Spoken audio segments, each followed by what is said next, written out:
You could feel kind of the temperature dropping. You could feel a breeze coming in, and it went from bright, blazing sunshine, literally 90 degrees, to feeling a little bit cooler, and then almost darkness. Hey, everybody, and welcome to Here's the Scoop from NBC News. I'm Savannah Sellers, filling in for Yasmin Vasugian. Today on the show, we are heading to Europe, where there's a total eclipse of the sun. We will cover the excitement and the science. Plus, Paramount CEO says he might move his company out of California if the state won't negotiate to push through his $110 billion merger with Warner Brothers. Our senior Hollywood correspondent weighs in on how serious that threat is and what it would mean for the entertainment industry. But first, the biggest storyline for Democrats this election season was put to the test once again in Tuesday's primaries. Can progressive candidates mount a real challenge to the establishment? Well, the results turned out mixed in key races across the Midwest.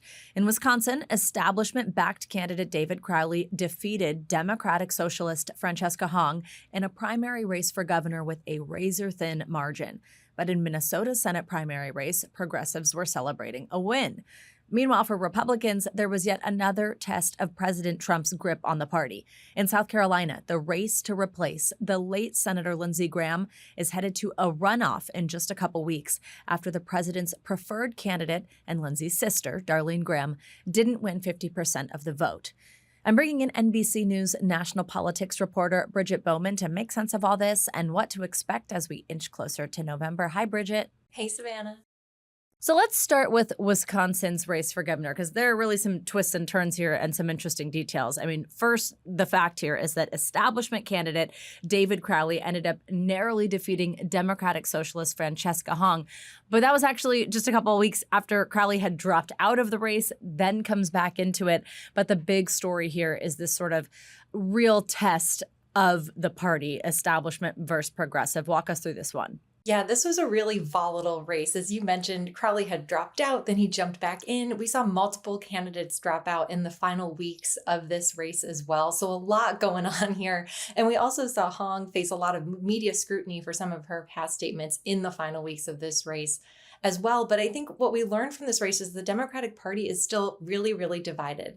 This is incredibly close. Only a few thousand votes separate Hong and Crowley. And it demonstrates that there is like a really energized progressive wing of the party that's showing up. We saw really high turnout in last night's primary. They're energized, they're fired up, they're heading to the polls. But we also still see this more kind of establishment, maybe more moderate folks. And we do see across the map in Wisconsin as well, voters who are really prioritizing electability. In these battleground states, Democratic voters are fired up and they want to win. And that's why we've seen some of these candidates who are making the electability case prevail in some of these races like Crowley did last night.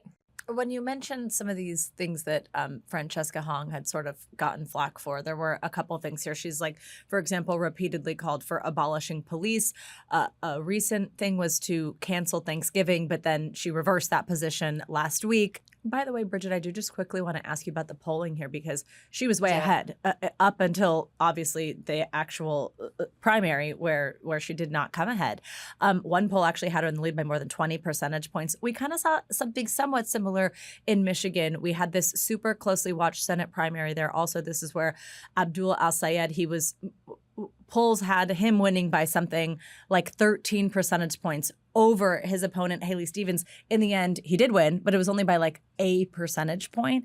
What do you think is going on with polling here? Yeah, it's a good question. And it's confusing, right? Because you see these big margins, you're like, wait, what happened? And these races ended up being a lot closer. There are kind of different things going on in Michigan and Wisconsin. In Michigan, my colleague Ben Camisar has done some analysis on some of the polling there, found that some pollsters were modeling lower shares of voters who were likely to back Stevens, like Black voters, like older voters. So some of it is in how pollsters try to game out who's going to show up to the polls. And that's tougher to predict in a primary. It's tougher to predict in these really high turnout primaries that we've been seeing. But when it comes to Wisconsin, you're right. Some of these public polls showed Hong with a really big margin, but that margin only told part of the story. Take a look at the Marquette Law School poll, which is a really reputable pollster in Wisconsin. They've been polling in Wisconsin for a long time. Their last survey was taken at the end of July, and they had Hong high double digits, but they had her at 38%. That's really close to where she ended up in the primary, around 39%.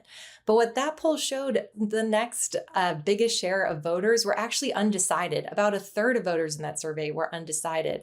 And, when you think about when this poll was in the field, it was a few days after Crowley had jumped back in. It was before Mandela Barnes, one of the major candidates, had dropped out. It was before Hong faced all this scrutiny for her past comments in the final weeks.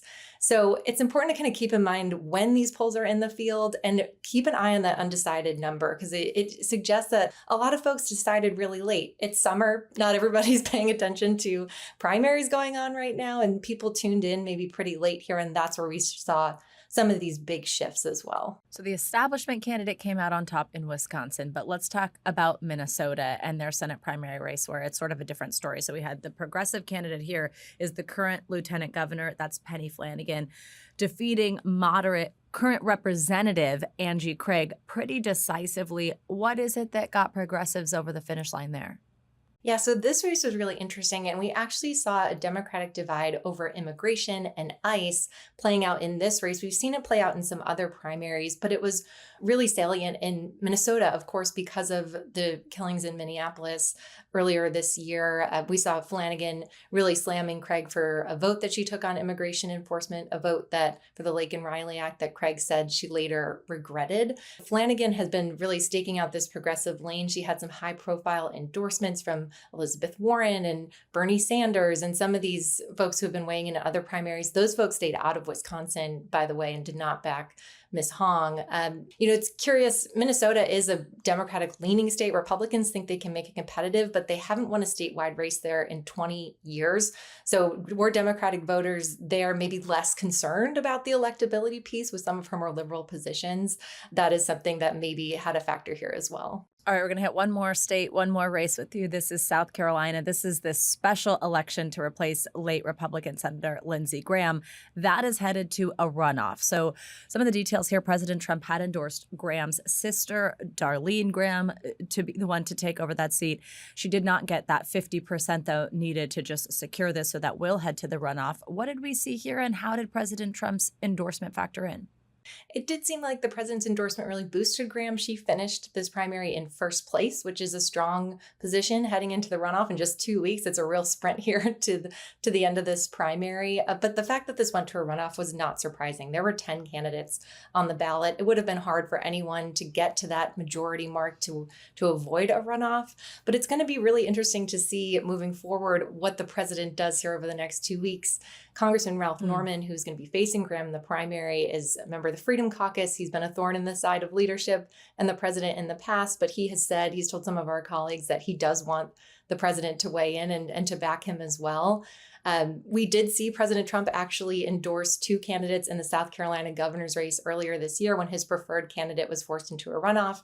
He kind of hedged his bets and backed both of them heading into the runoff, and his preferred candidate ended up losing. But overall, Republicans that I talked to say that he is still the most coveted endorsement and the strongest endorsement when it comes to Republican primaries. Bridget, I'd love to hear just your final takeaways as we inch closer to the November general election, what we've sort of pieced together and learned about this fight within the Democratic Party that's going on, how that's going to fare up against Republicans when we get to November. What do you think? Yeah, I think one of the big takeaways, a couple big takeaways from the primary season so far, Democrats are really fired up. We've seen huge turnout in Wisconsin last night, but in races across the map. So that is a good sign for the party heading into November. But it's also going to be interesting to see how Democrats try to bring people together. These primaries, like I said, have been really close, really divisive, really nasty in some places. Are there folks who maybe are turned off by the nominee and stay home? I think that's an open question heading into November, but certainly a lot of energy on the Democratic side as well. Bridget Bowman, thank you so much for joining us. Thank you. And we are back with Here's the Scoop from NBC News. Paramount Skydance CEO David Ellison is giving California an ultimatum in an effort to finalize the biggest merger in Hollywood history. That merger would be between his company and Warner Brothers Discovery is currently on hold after a group of states led by California sued to block the deal, claiming it violates antitrust laws. Well, now Ellison is reportedly threatening to move the company out of the state if the Attorney General won't negotiate a settlement by October 1st. So, what would it mean if Paramount left Hollywood? How much leverage does that threat give Ellison to get his deal to the finish line? For more on this, I want to bring in NBC News senior Hollywood reporter Rebecca Keegan. Hi, Rebecca. Hi there. Thanks for joining us. So, let's talk about them leaving California, this storied studio, what it means for them, what it means for the state. Just walk us through how big a deal it is and why that October 1st deadline. Right. Well, I mean, this would be enormously significant from a symbolic standpoint. The Paramount lot is the only studio lot that's in Hollywood proper, as opposed to other parts of Los Angeles. It is the site of movies like Sunset Boulevard and The Godfather. It's just kind of this iconic location. From a job standpoint, leaving California would be an enormous loss for a place that has already suffered from a lot of runaway production, struggled through the pandemic, through writers and actors strikes, wildfires. There's just been enormous hits to employment, particularly Hollywood employment here.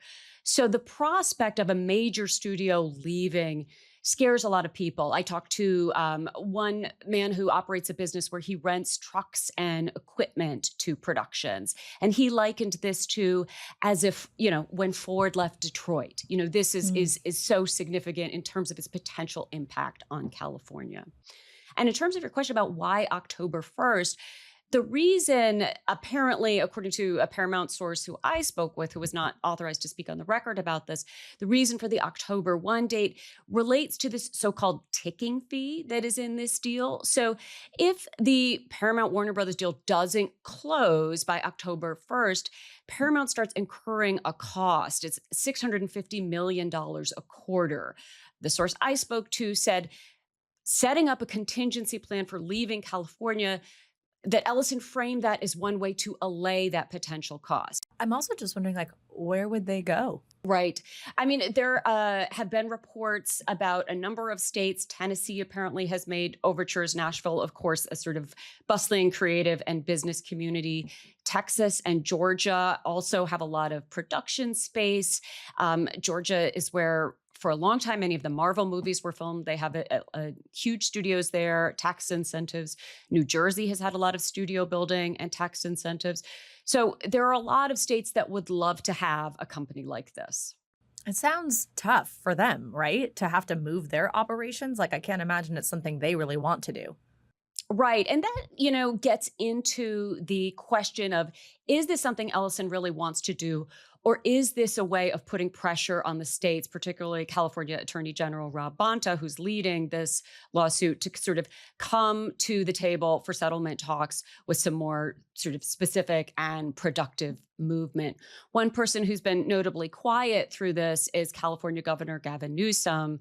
In the last week and a half or so, the Wall Street Journal reported that behind the scenes, he has been urging Bonta to come to the table and saying that this is potentially really damaging for jobs in California. We also now have this response from Bonta to this reporting that Paramount is trying to push this along by threatening to leave the state, with him saying that they're blackmailing the state into letting an illegal deal through. Is there any sign, do you think, that California and the other states suing are interested in settling at all? Well, it's interesting. So that was a very strongly worded post that Bonta made on X early in the day. Later in the day, he was at this Politico conference, and it seemed like his tone had softened a little bit.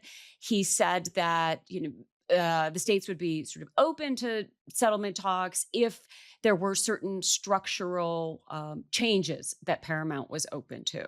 He didn't get into what those are, but we have heard talk in recent weeks of spinning off CNN potentially.